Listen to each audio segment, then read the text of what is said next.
Bienvenidos a Conversando la Noche, aquí en Mega TV. Estamos todas las noches, de 10 a 11, hablando con un personaje destacado, con una figura notoria del ámbito de la cultura, el deporte, la política, pero dentro de un ambiente ameno.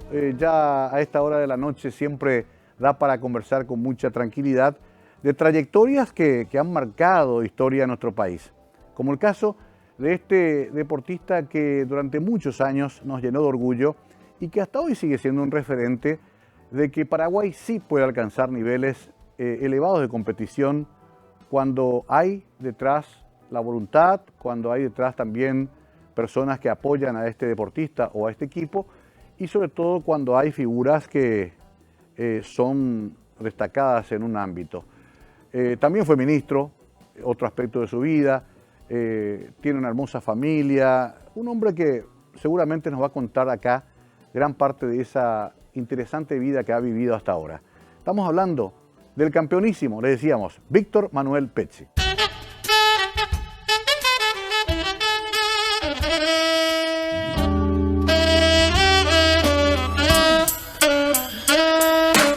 Víctor Manuel Pecci nació y creció en Asunción el 15 de octubre de 1955. Retirado campeón de tenis de Paraguay, fue uno de los mejores jugadores del mundo a comienzos de los 80.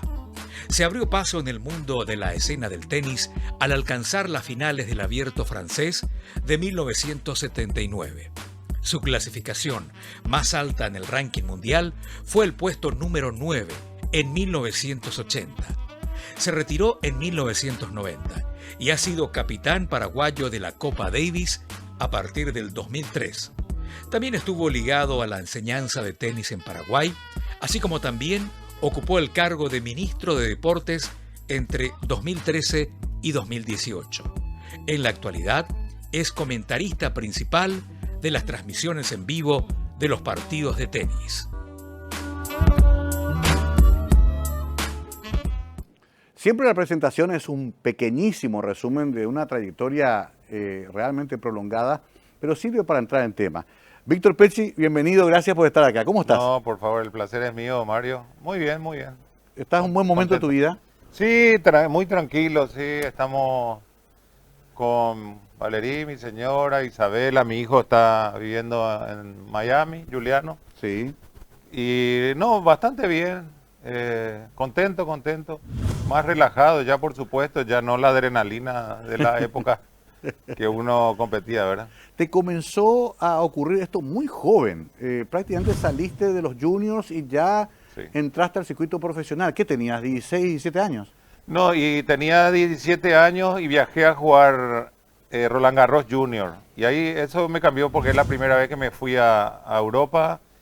Y ahí me cambió, hice el clic de pasar de ser junior a profesional, porque después ya me quedé 6 meses a vivir en Francia, a jugar los torneos profesionales de Francia, no a nivel internacional, ¿verdad? Y ahí ya fui mezclando Wimbledon, todo junior, pero ya volví a Francia y jugaba torneos. O sea que la transición mía, por suerte, fue muy rápida, ¿verdad? Yo a los 19 años ya era profesional, jugando los circuitos que hoy que vemos por la televisión, ¿verdad? Eso es lo que a mí, a todos los jugadores, el paso del junior al profesionalismo es donde se crea un problema grande, porque te diría que pasa el 2%, claro, de todos los chicos que empiezan a jugar tenis. A pesar de que son buenos casi todos, ¿no? Son buenos, pero el tenis lo que pasa es que es para 150 jugadores, 120. Los 100 primeros nomás entran a los Grand Slam. Entonces, no es como el fútbol, que en el fútbol tenés 10.000 jugadores. Claro.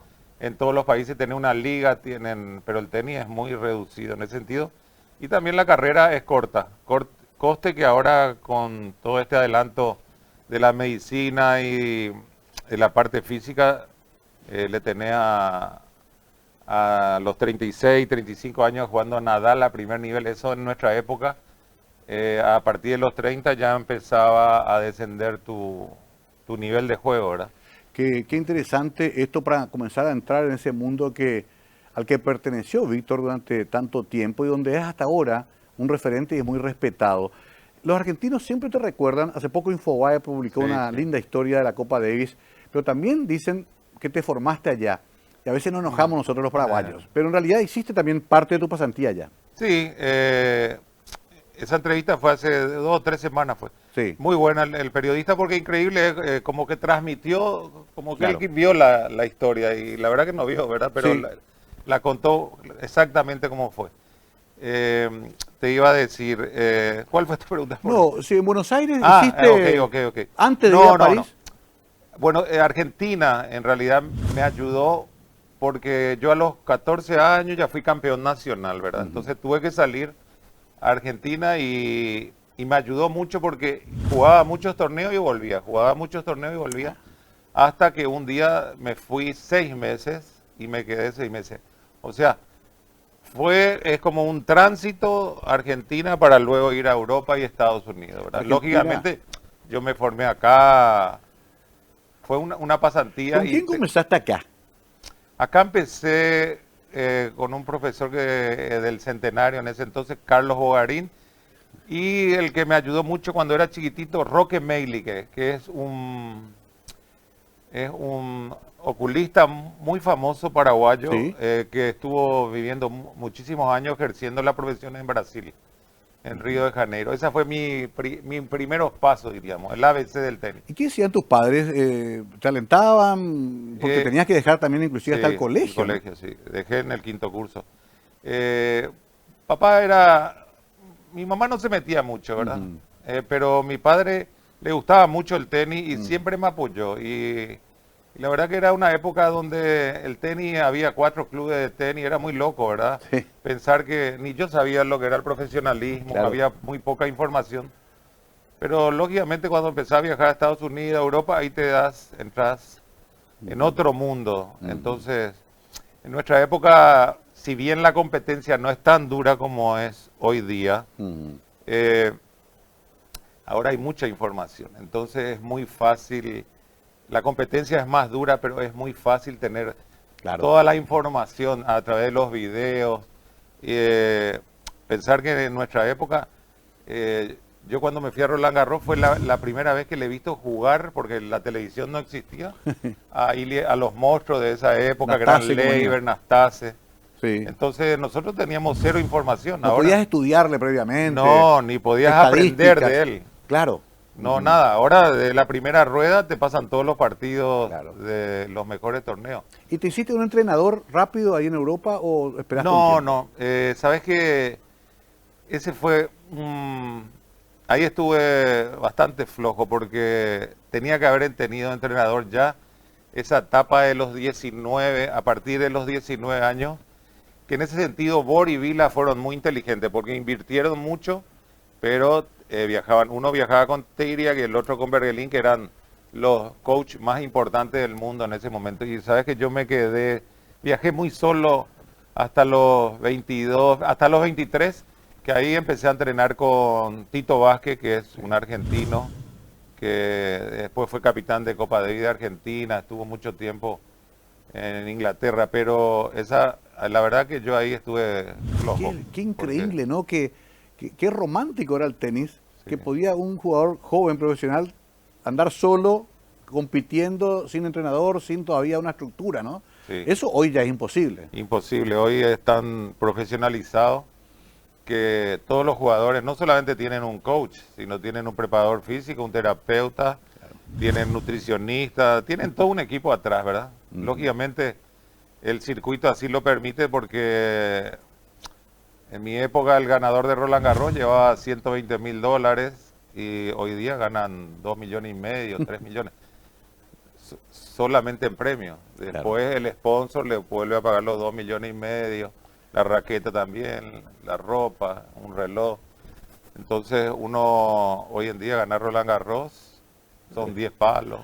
Increíble cómo cambió la Sí. época de ustedes, más romántica, pero Sí. también con jugadores muy particulares. Cada uno era casi como una estrella de rock, Víctor. Totalmente, porque nosotros no salíamos de una academia de tenis como salen todos los jugadores. Hoy hay academias de tenis en todo el mundo y muchísimas en los países más desarrollados. Entonces, como el tenis está todo estructurado el revés de dos manos, el grip de la derecha, igual, todos más o menos juegan Sí. parecido. Algunos con más actitud, más fuerte mentalmente, pero todos le pegan muy bien. En nuestra época era fantasía, lo que a uno le salía, tanto en la derecha, en el revés, en el saque, entonces todos éramos jugadores diferentes, ¿verdad? Hoy Sí. está mucho más uniformado el tema. Qué interesante entender eso. Por eso se ve también menos vistosidad a lo mejor, ¿no? Yo me acuerdo cuando apareció la Gran Willy, las jugadas de Nastase, Sí. los partidos de horas, que también después se suprimieron. Se suprimieron. Sobre todo en Copa Davis, que había esos tie break interminables. No, así es. El tenis es como que se fue encorsetando mucho más. ¿Te gusta igual el tenis actual? Bueno, el tenis hoy en día físicamente son unos animales, juegan a una velocidad mucho mayor de la que hacíamos nosotros, pero también lógicamente la raqueta que usábamos nosotros no nos permitía eso. Estas raquetas hoy en día son sofisticadas, despiden muchísimo, entonces tiene sus pros y sus contras, ¿verdad? Yo a veces el partido empiezo a ver tres iguales. Y termina el set y cambio y vuelvo, a no ser que sea Nadal, Djokovic, Nadal, Federer, que bueno, ese Claro. tiene que ver todo el partido. Correcto. Pero está muy uniformadito, pero son unos atletas impresionantes, dan show, está bueno el circuito. Y yo pensé que cuando Nadal, Djokovic y Federer se iban, iba a haber un vacío. Y ahora están viniendo unos chicos impresionantes, este Alcaraz, 18 años, que hoy juega la semifinal de Indian Wells con Nadal, ¿verdad? Sí. Que es el sucesor de Nadal. Entonces, creo que viene una camada de jóvenes muy importante. Apenas estamos comenzando esta conversación, hay tantos temas, porque en esa época romántica también estaban los amigos. Aquí en Paraguay había como una fuerza de un círculo muy pequeño de gente que entendía el tema. Imagínate, Víctor, que don Miguel Ángel Naput tuvo que ya transmitir el partido desde París, porque no había casi periodismo especializado en tenis. Así es. Había 4 clubes, no había una prensa del tenis, todos aprendimos y había un grupo de amigos que te acompañó, Juan Ángel, Sí. Alcides Rivero, recién lo recordábamos, Sí. gente de Mucho. la Asociación Paraguaya de Tenis también. Quiero que hablemos a la vuelta de eso, Ok. de cómo fuiste construyendo eso y cómo instalaste después el furor del tenis en el Paraguay. Pero eso, después de esta pausa, Víctor Manuel Pecci con nosotros, un lujo tenerlo acá, un hombre que además ha hecho servicio público con el Ministerio de Deportes, también hablaremos del tema, pero sobre todo rescatar esa gran historia para las nuevas generaciones. Ya volvemos, conversando la noche.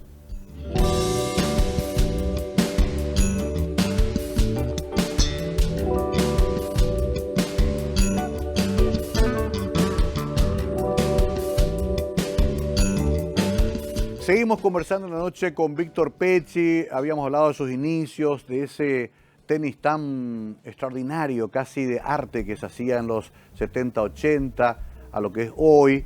Y le decía yo, antes del corte, bueno, había también gente, amigos tuyos, compañeros de colegio, amigos de juventud, empresarios que entendieron que se estaba gestando algo grande.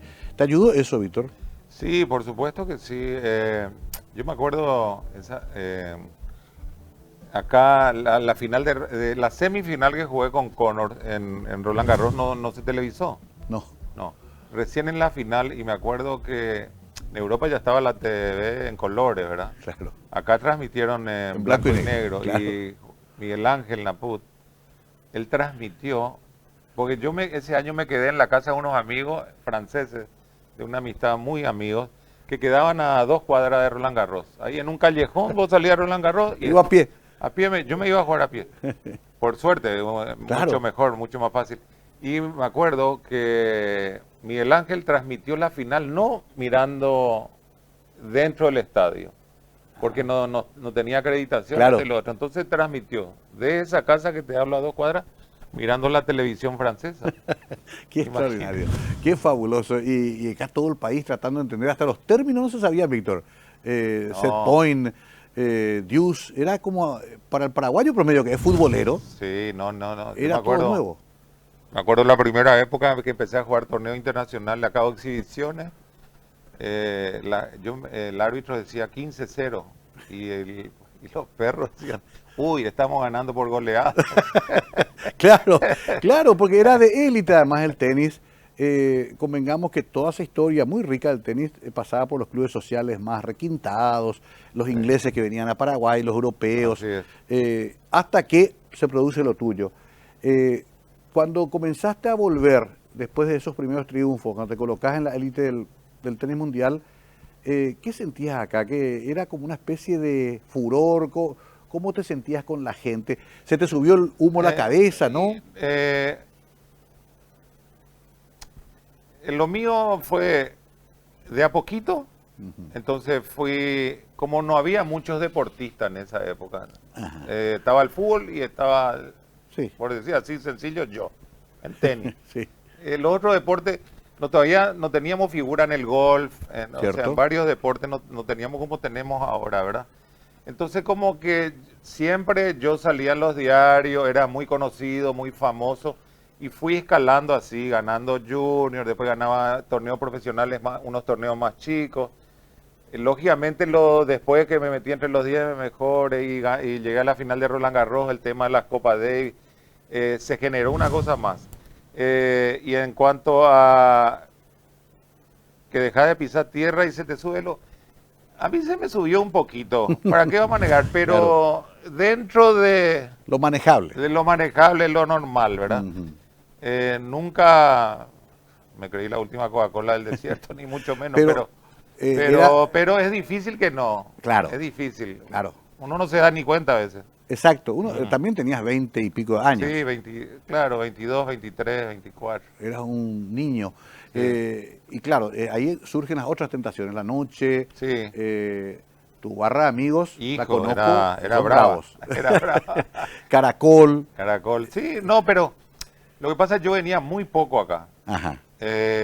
Yo me pasaba 6 meses, era la única forma. Yo me pasaba 6 meses a Europa y después venía 2 o 3 semanas a Paraguay. Cuando venía a Paraguay retrocedía porque primero no tenía luego con quién jugar. Claro, Y después, así como vos decís, los muchachos, la noche. claro. Entonces Entonces te quedabas 3 semanas más o menos y salías. Claro, entonces los amigos me tentaban, vos venís 2 semanas y después nos dejás el clavo a nosotros. Vos, primo vuelo, primer vuelo y desaparecés. Porque éramos jóvenes, entonces como cualquier otro joven, ¿verdad? Que Claro. nos divertíamos, sí, exactamente.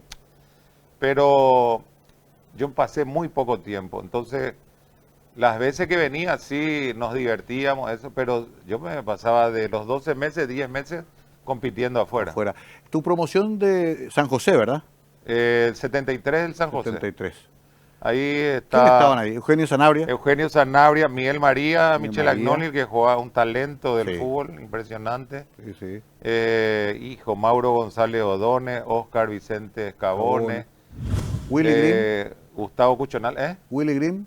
Willy Green, 1 o 2 años más abajo Más que abajo. nosotros. Gustavo Cuchonal. Gustavo Cuchonal, Aguadi Vargas Peña, o sea, Víctor Fuster, mucha gente. ¿Y mantuviste esa amistad con ellos Sí. a pesar de toda la fama y el... No, mantuve. Ajá. Y hasta hoy en día tenemos un grupo, Sí. sí, tenemos un grupo del 73 que es de los 3 cursos que existían en ese momento, pero después tenemos un grupo reducido de los amigos. Estaremos unos 8 amigos en ese grupo y exactamente mantenemos como si fuese hace 40 años. Horacio Cartes es tu amigo. Horacio Cartes es mi amigo de hace mucho tiempo, de joven. Jugamos fútbol en el Centenario juntos. Lógicamente después yo viajé, ¿verdad? Claro. Me desconecté no solamente de Horacio, me desconecté de todos mis amigos. Claro. Después luego también cuando vuelvo, ya algunos ya estaban casados. Entonces va cambiando a poquito la historia. Vos ya vas creciendo, ya tenés tu pareja. Pero él te llama después para ser ministro. Sí, Ujú. o sea, nosotros... Siempre hablaron. Claro, siempre hablamos, Ujú. siempre. Y sí, no es que me llama y me dice, Víctor, ¿querés ser? Más o menos se fue dando, inclusive él no siendo presidente todavía, ¿verdad? Me acuerdo que ya Sí. solías aparecer con él en alguna Sí, actividad. sí. ¿Y te costó ser ministro? No, sabes que los 3 primeros meses, ¿para qué te voy a mentir? Un poco perdidito, ¿verdad? Claro. La primera vez en la función pública, no sabía mucho Viste que a veces vos pensás que tus enemigos están afuera y están Sí. adentro. Y no es como en el sector privado que toman una decisión y ya se hace. Claro, así mismo es. La burocracia, Pero ¿no? me rodeé de buena gente. Sí. Horacio siempre, nunca me dijo hacer esto, hacer lo otro, venía acá. Libertad absoluta. Y enseguida, a los 6 meses, ya notaron que lo mío no iba por la política, ¿entendés? Entonces los senadores, diputados, gobernadores, intendentes, no me llamaban mucho para decir, vamos a hacer esto, vamos a hacer lo otro. Y yo siempre le decía, sí, sí, le decía. Y después si no me gustaba, no. Claro, porque es muy difícil exigirle a Pecci algo por compromiso político. De todas maneras, vos estás afiliado al Partido Colorado. Sí, yo del 74 que estoy afiliado al Partido Colorado, pero... Nunca hiciste militancia. No, nunca hice. Nunca hice. Y este tema fue más de mi padre. Mi padre era médico y era un colorado, te diría, rozando los fanáticos, ¿verdad? Sí. Y él fue el que mi afiliación, para que te iba a mentir, me firmó Stroessner. Raro porque los Pecci también hay Contreras. Hay Pecci Colorado y hay Pecci Contreras. Sí, puede ser, puede ser. Como se decía antes. No, vuelvo al tema porque después salís del ministerio y dejás una Secretaría de Deportes muy interesante, el SND Arena, dejás una cantidad de cosas que la verdad que dejaban una buena imagen. Sí, dejamos una buena imagen porque, como te digo, aparte de la Secretaría de Deportes, es chiquitito, es manejable, no hay muchos intereses creados, ¿entendés? Es más fácil, no es una cosa enorme que vos decís, uy, ¿por dónde empiezo? ¿Entendés? Claro. Es muy sencillito, una vez que vos entendés, ya después ya es fácil. Incluso se dijo que Marito te iba a mantener, pero bueno, después te reemplazaron. ¿Querías quedarte? Sí, me hubiese gustado quedarme, pero no estaba tampoco tan seguro porque, viste, cuando ya se rompe un equipo y ya entra otra gente. Claro. Ahí vos ya no sabés quién te va a llamar, qué respaldo tenés. Hijo, hoy día te digo, por suerte no, ¿verdad? Por suerte no. Pero nunca luego estuvo la propuesta. La propuesta, porque en el momento, y bueno, sigue siendo, Marito y Horacio no... Claro, no había ahí buena química. No había buena química y yo me identifiqué mucho con Horacio, con Amo. No es fácil la función pública, como decías al comienzo. De todas maneras, ¿qué le falta al deporte en Paraguay para tener más respaldo? Uno ve Cuba, uno ve Colombia, ni hablemos de Brasil, ¿verdad? Que ya es una potencia, pero ¿por qué acá no logramos ese nivel de apoyo? Bueno, sencillo el tema. Primero, presupuesto, mucho más presupuesto. Yo administraba 15 millones de dólares al año, ¿verdad? No sé, para darte una idea, la Federación Americana de Tenis, 500 millones de dólares. Bueno, una federación. Una federación. Entonces, ese luego es indispensable y hay formas de hacer a través del Senado proyectos de ley donde las empresas grandes pueden deducir de impuestos, como hacen en Estados Unidos, en Francia. Vos organizás un evento, sale una marca X y auspician el torneo. Y eso la empresa puede deducir de los impuestos. ¿Qué quiere decir eso? Que un 5%, 2%, eso hay que estipular, en vez de pagarle directamente a Hacienda, en este caso, vos tenga la facultad de invertir en el deporte y que eso te cuente como un aporte. Esa es una forma de... Bueno, y después la otra forma es que te den más rubro, ¿verdad? Directamente que tengan en cuenta que el deporte es importantísimo para la juventud, para la tercera edad. Es muy importante. No solamente como imagen del país a través de los deportistas, sino por la salud y la educación que te da. En ese sentido, yo creo que se podría lograr, ¿verdad? El presupuesto uno tiene que... Vos sabés, Mario, yo en mi ministerio, cuando yo llegué, había gastos que vos decís, pero ¿y este? ¿Para qué sirve? ¿Para qué? ¿Para qué sirve? ¿Qué retorno tiene? Ahora, igual en materia de inversión en relación al Producto Interno Bruto de un país, el nuestro debe ser uno de los más bajos para deporte, ¿no? Bajísimo, muy bajo. Todavía Pero no hay. imagínate comparando antes que no había un peso. Que no había nada. No hay nada. Claro, eso te iba a preguntar también, volviendo un poco a tu época de profesional.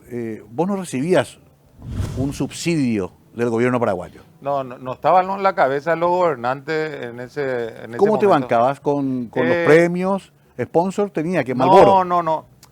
Te cuento. Sí. Cuando yo viajé a Roland Garros, el pasaje, no sé, habrá salido $1000, no sé. La mitad del pasaje pagó mi padre y la otra, mi cuñado en ese momento, Nene Giral, que ahora es cuñado, ¿verdad? Sí. Los dos se juntaban, me pagaron el pasaje y mi padre me dio $300. Andá, jugá y vení. Me fui En Junior. En Junior. Sí. $300 y dijo, anda. Anda. Y bueno, me fui, jugué Roland Garros Junior, gané por suerte y ahí los franceses ya me invitaron a jugar torneos profesionales en Francia. Claro. Y ahí fui agarrando fines de semana, ganaba $300, 500, 1000. Después ya empecé a jugar las quali y como te dije antes, enseguida clasifiqué. Y después ya ¿cómo se dice? Financié. Porque ya empecé a ganar dinero, ¿verdad? Entonces, claro. Pero hice la transición, por suerte, muy rápido. Si no te quedas clavado ahí, fuiste. ¿Ganaste mucha plata en el tenis? Para la época gané bastante. No invertí muy bien nomás, pero... pero pues, es que cuesta hacer todo también, tenía que ser claro, deportista, administrador. Sí. Y me gustaban un poquito de más los autos. Ajá. Tuviste unos Entonces lindos autos. me sacaban los gustos. Tuviste lindos autos. Sí. Te diste los gustos. Hoy ya no, esa etapa ya pasé.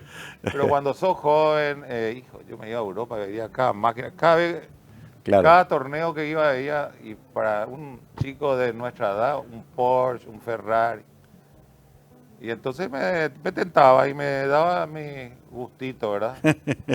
Bueno, ahí ya para el próximo bloque quiero tocar un poco cómo te fue, cómo es tu relación con tu hijo que vive en Miami, tu vida ahora con una nena. Te tocó ser papá de una nena ya de grande, vas a tener pronto yerno. Te quiero ver en esa situación. Pero ahora, a la vuelta de la pausa, hablamos un poquito de ese otro Víctor Pecci que conoce menos la gente, hombre de familia y que pronto va a tener que comprar una escopeta seguramente para cuidar a Isabela. Isabela se llama, ¿no? Isabela. Lindo nombre, Isabela Pecci, un nombre bien italiano. Sí. Enseguida hablamos de eso con el querido Víctor Pecci hoy, conversando la noche.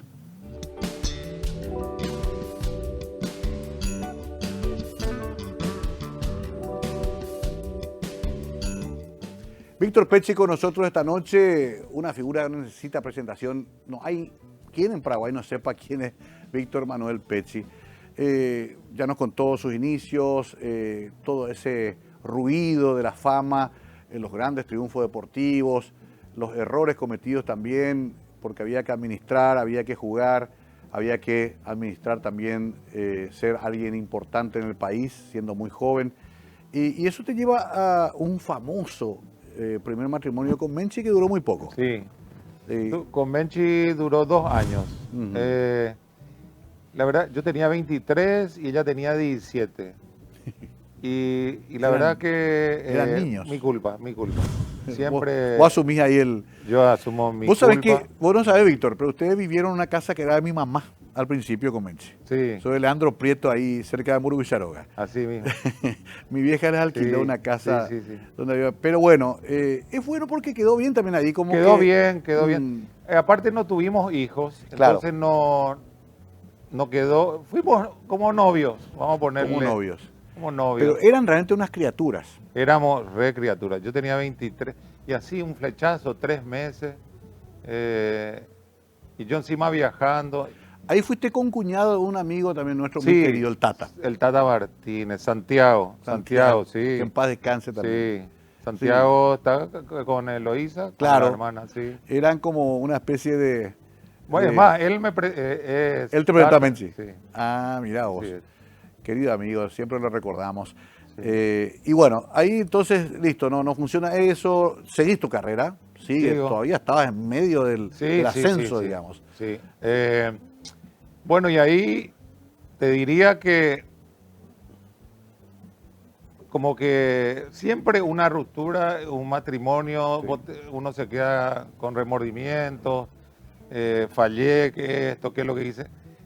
Me afectó un poco mi carrera, unos 6 meses medio que me sacó del foco de la competencia, ¿verdad? Y después lo reencaucé, pero no es que vos sacás gratis tus cosas, nunca. Haya Siempre, hijo, no haya hijo, siempre deja algo. así es. Y mucho tiempo después conoces a Silvia Folgar. Sí, conocí en Mar del Plata, Ajá. y ahí con Silvia tuve 21 años casados.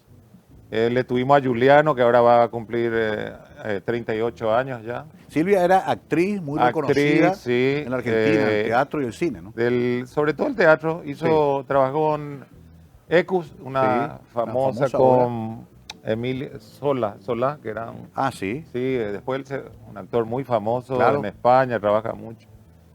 Y ahí bueno, la conociste. Ahí empezamos a viajar y bueno, y de a poco tuvo que dejar, ¿verdad? Ujú. Pero ella era psicóloga de profesión. Ajá. Y bueno, ella está viviendo en Miami. Nos fuimos a vivir a Miami del 1999 hasta el 2003. Que ahí nos separamos, yo vuelvo y ella se queda a vivir y Juliano iba y venía. Se fue a la universidad también un poco allá. Y bueno, y después le conocí a Valerie, donde tengo una nena de 11 años, ahora cumplió el mes pasado, ¿verdad? Valerilla es como una especie de amor y de relación de la madurez.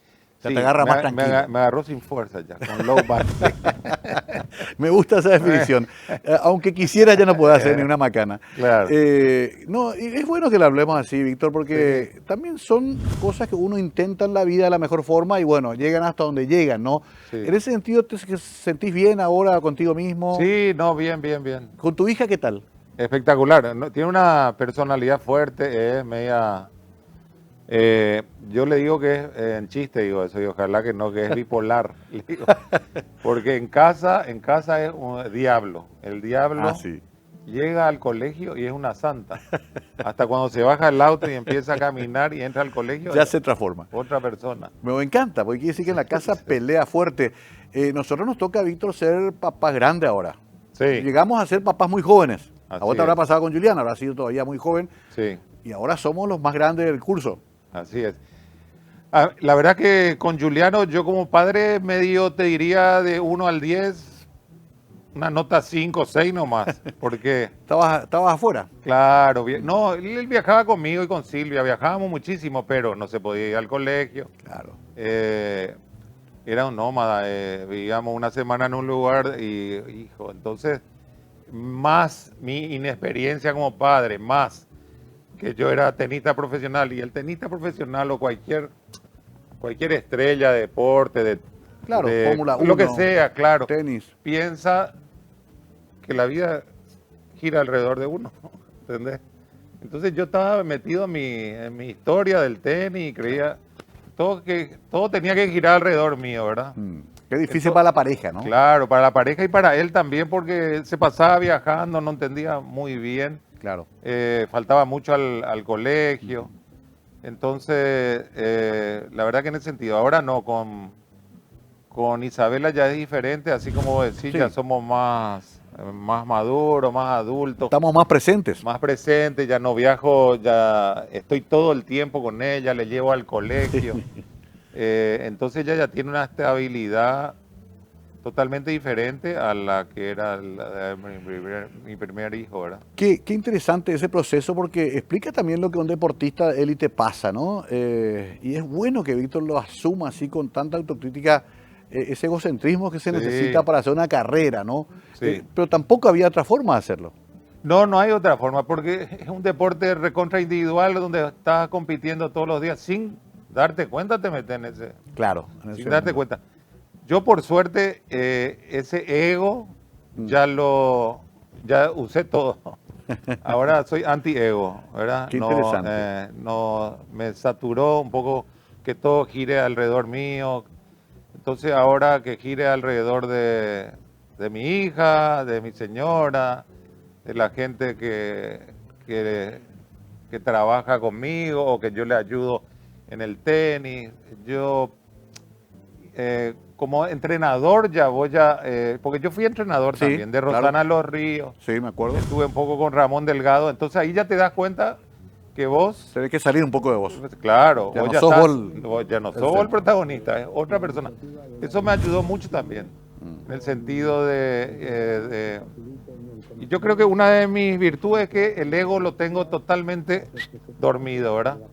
Entonces puedo vivir más tranquilo, ya no compito tanto con nada. Qué bueno eso, llegar a esta etapa de la vida con ese sentimiento, porque claro, mucho tiempo tuviste que usar ese elemento. ¿Qué te gusta hacer? ¿Te gusta estar con los amigos, leer, salir, ver televisión? ¿Qué hace el Víctor Me Pecci? gusta ver mucho tele, me gusta música, escuchar música. ¿Siempre te gustó? Sí. Hago spinning, por ejemplo, y pongo la música, ya sabes cuál es, la de los 80, 70, ¿verdad? Yo de esa no me puedo despegar. O sea, yo ayer me fui a un cumpleaños de 15 y cambió, Claro, entramos ya- en un mundo. Vos sabés que a mí me pasa lo mismo y no quiero tampoco ser el vejestorio que dice Claro. qué porquería este ruido, Claro, ¿verdad? ¿no? Pero nos cuesta mucho. Había una famosa foto tuya en tu restaurante con Mark Knopfler. Sí. ¿Conociste así unas cuantas figuras? Sí, Elton John, Mark Knopfler, le conocí, pero muy poquito, unos Claro, saludos aquí, unos saludos. saludos allá, unos encuentros ¿Y la casuales. famosa historia con Carolina Y- de Mónaco? Y bueno, esa fue la misma, en París hay un Chez Castel, se llama, que es restaurante discoteca. Ah, Y después de perder la final con Bor, nos fuimos a la misma discoteca que estaba Carolina de Mónaco, pero Carolina de Mónaco estaba con su marido Philippe Junot. Junot. Entonces ella en el medio, yo a un lado y su marido al otro. Y nos sacaron una foto. Pero la foto salí yo y ella. El marido no salió. Bueno, a partir de eso ya era... Ya toda una historia. Claro que yo salí con Carolina, me cansé. No, o sea, le conozco, compartimos, bailamos, pero su marido estaba al lado. Claro, claro, es que ahí ya entra la imaginación popular Claro. y la fantasía, la leyenda urbana. Pero bueno, en todo caso, Todos me decían, no importa que no, tenés que decir que sí. claro, claro, ¿por qué no acumular como un beneficio de inventario? Sí, sí. Pobre Philippe Junot al final también fue fletado, ¿no? Sí. Pero claro, era una época también en que el tenis tenía ese glamour de que eran parte de una especie de élite que iba a los boliches, que compartían los restaurantes. Hoy hasta eso también está más separado, ¿eh? Totalmente. Lo que pasa es que ahora cada jugador, sobre todo los de élite, ¿verdad? 10 personas, él en el medio y 10 personas que le rodean. Claro. Después el otro, la misma historia. Entonces practican, tienen su entrenador, se van a cenar a un restaurante, todos juntitos y ya se perdió. Nosotros viajamos sin entrenador, viajábamos solo, a veces Sí. viajamos acompañados, a veces nos subíamos en un auto, una camioneta y nos íbamos tres tenistas de diferentes países. Entonces, lógicamente, terminaba el entrenamiento, entrenábamos entre nosotros Claro. y nos íbamos a Como un comer. grupo de amigos. Grupo de amigos, nos íbamos a comer, compartíamos todo. Después, lógicamente, en la cancha a morir, ¿verdad? A morir. Pero ¿Quién ahí frecuentaste más? ¿Quién era más formidable entre los muchachos de esa época? yo me daba mucho con los argentinos, los brasileros. Ajá. Ahí tenemos... Batata Cler vino unas cuantas Batata, Guillermo, Ricardo Cano. Había jugadores muy conocidos que son mayores, Tomás Koch, Carlos Quirmair. Hace poco Me estoy partió olvidando Manuel de Santana. Andrés también. Gómez. Andrés Gómez, el ecuatoriano. Santana murió hace poco. Murió hace poco, le dio a él... primero tuvo un ACV y se recuperó, pero quedó golpeadito. Y Manolo, a mí me ayudó mucho Manolo, no en el sentido, me invitó a jugar la Copa, yo me acuerdo que él era el número 1 del mundo, Sí. ya se empezó a retirar y vino a jugar una exhibición conmigo en el Club Deportivo Sajonia, le trajo Miguel Ángel Napuz. Me acuerdo. Yo tenía 15 años y jugué, y de ahí él ya me empezó después a invitar a las copas famoso Marlboro. Claro. El En circuito Marlboro. El circuito Marlboro, cuando eso el cigarrillo era oficial. Después Imagínate, ni eso se puede hacer ahora. Eh. Ahí quédate porque quiero retomar en el último bloque justamente esos momentos con estas personalidades porque todos conocíamos también ese aspecto de la amistad que supo cosechar Víctor y la admiración también, por ejemplo en Francia, donde quedó como una suerte de símbolo después de esa final en Roland Garros. Hacemos una última pausa y entramos en esa última serie de preguntas, una charla que para mí es muy satisfactoria porque hablamos de una persona que todos admiramos mucho, Víctor Manuel Pecci. Ya volvemos.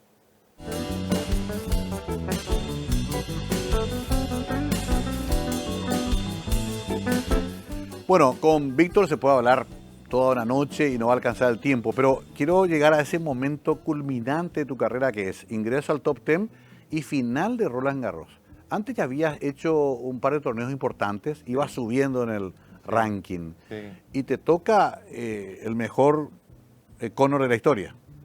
Connor y Vila, que había ganado el año anterior, había perdido la final con Borg y el anterior había ganado Roland Garros. Y después Borg. Sí, Vila, Connor, Borg. La verdad que con Vila luego jugué y justamente me fui porque siempre me acuerdo la historia, me fui a ver cuando Dire Straits empezaba, claro, con su primer Sultanes del Swing, Sultanes del Swing en el 79 y justo tocaban en un teatrito chico y me gustaba demasiado a mí. Y era un solo disco que tenían todavía, empezaban, ¿verdad? Y bueno, y este amigo que yo vivía a 2 cuadras me lleva al concierto. Te voy a llevar al concierto, me dijo. Pero te voy a buscar a las 10:30, te vengo a buscar. Vos a las 11 tenés que estar durmiendo, me dijo. Me llevó y me acuerdo que en el medio del concierto, cuando estaba mejor, me vino a buscar y me tuve que ir. Y al día siguiente jugaba a las 11 con Vila. Vos sabés que yo digo, hijo, este me inspiró, dije. Claro. ¿Viste? Porque la música, pues a veces te da que te llega a inspirar. Y me acuerdo que jugué un partido con Vila, no sé, lo que tiraba me salía, ¿verdad? Era espectacular. ¿Te acordás del marcador? No, 6-0, 6-2, 7-5. O sea, en 13 corridos le gané. A un Vila que era en ese Vila momento. En tierra era insoportable. Claro. Era insoportable. Bueno, y después le gané a Connors. Yo con Connor también me tenía fe porque ya había jugado con Connor en Estados Unidos. 2 años atrás. Y me ganó, pero me ganó 6-4 en el tercero, medio apretadito. Ahí tuve mi chance, ¿verdad? Entonces yo me tenía mi fe. Sabía cómo jugarle, sabía sus pros y sus contras. Sabía que era... Ese sí fue más largo ese partido. Sí, ese fue en 4 sets. Claro. Pero gané los 2 primeros también. Perdí el tercero y gané el cuarto. Correcto. Y después la final me acuerdo. Que Borg en esa época era insoportable, ganaba. Solamente perdió un partido en Roland Garros con Adriano Panatta, el italiano. Después ganó todo. Un año no jugó porque se fue a jugar team tenis, que le pagaban muy bien, que es una competencia que se hacía en el mismo. Ajá. Pero me acuerdo que empezó lloviendo. Empezó lloviznando, entonces la final era a las 2 y se atrasó hasta las 3:30. Inclusive jugamos parte del partido con una llovinita, esa francesa, que no termina nunca, ¿verdad? Pero el público te apoyaba a vos. Como loco, era increíble. Ellos querían ver Connor Borg la final. Claro. Pero una vez que yo le gané a Connor, ya querían que le gane a Borg. A Borg. Aparte ya estaban cansaditos de Borg. ¿Cómo terminó? 3-1, ¿verdad? Perdiste. 3-1, sí. O sea, te diste el gusto de ganarle un set también a Borg en ese momento. No, le gané el tercero. El tercero. El tercero. Qué increíble. Y después viene, ya para entrar en la parte, la recta final, viene toda la etapa de Copa Davis. Así mismo. Que fue una creación también tuya, porque no existíamos en Copa Davis. No, hacía 50 años que Paraguay no presentaba equipo de Copa Davis. Bueno, ese también fue de 2 personas, no fue una iniciativa mía, fue de Miguel Ángel Napú y de Lugo, de Daniel Lugo, que Lugo Llamosas. Sí. Que murió hace poco. Hace poco. Sí. Fueron los que se fueron a Suiza y dijeron, queremos volver al grupo a jugar la Copa Davis después de 1930 fue el último año que jugamos. Bueno, y ellos hicieron la gestión y yo me encargué de nacionalizarle a Francisco González, ¿verdad? Que es puertorriqueño. Sí, ¿cómo le convenciste a Francis? No, y porque jugamos juntos doble Copa Davis. Y viste que él es de Puerto Rico. O sea, perdón, jugaban dobles en el circuito. Y jugamos lo traes a Copa Davis. Sí, y como Estados Unidos, sigue, Claro. pero deportivamente se abrieron. Ahora vos podés representar Puerto Rico. Ah, Entonces, en esa época, Puerto Rico no presentaba equipo. Entonces, claro. él era, en Estados Unidos no Era muy iba, difícil. muy difícil estar en el equipo de Copa Davis americana. Entonces, ahí le traje. A mí la Copa Davis fue una experiencia espectacular porque ya no estaba jugando yo en forma individual, sino ya era equipo. Y la verdad que hasta me sacó el foco de los torneos individuales, porque yo hacía demasiado fuerte. Venía 2 o 3 semanas antes, Claro. jugamos, terminamos exhaustos, porque viernes, sábado y domingo, mejor de 5 sets, no existía tie break. Sí. Yo con Noah jugué 6 horas el primer día, el doble 4, después con Lecon 5. O sea, terminamos destruidos, ¿verdad? Y después otra vez engancharte con el circuito internacional a mí me costaba mucho. Claro.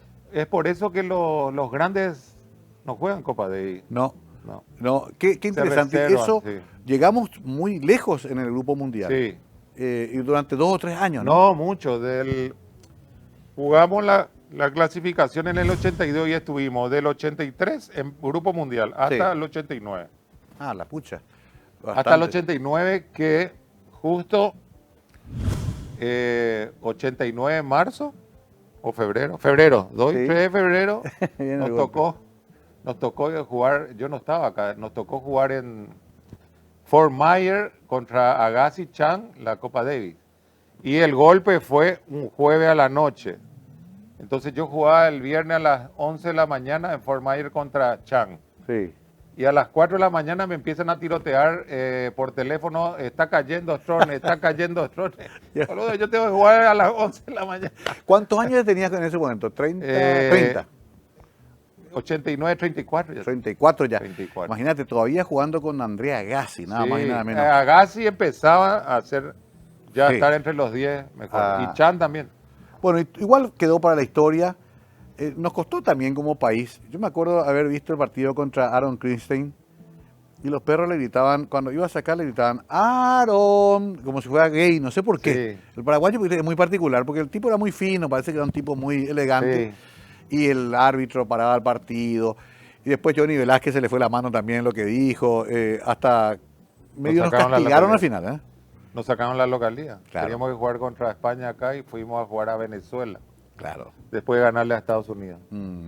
Eso Nos fue costó, duro, ese nos fue costó duro. administrar, también entender cómo era el tenis, la Copa Davis. Claro. Que así. además te exponía mundialmente, porque se televisaba eso para todo el mundo. Y ESPN. Yo tengo una historia. Elton Sí. John, que te conté, cuando jugamos contra Estados Unidos acá, transmitió ESPN para Estados Unidos. Sí. Y Elton John estaba de gira. Entonces, él, después de 4, 5, 6 años, él hizo un concierto en París y justo en ese Che Castel nos encontramos. Ajá. Y me manda una botella de champán. Y me ponen las que la es Chapacú, me dice, ¿dónde está Chapacú?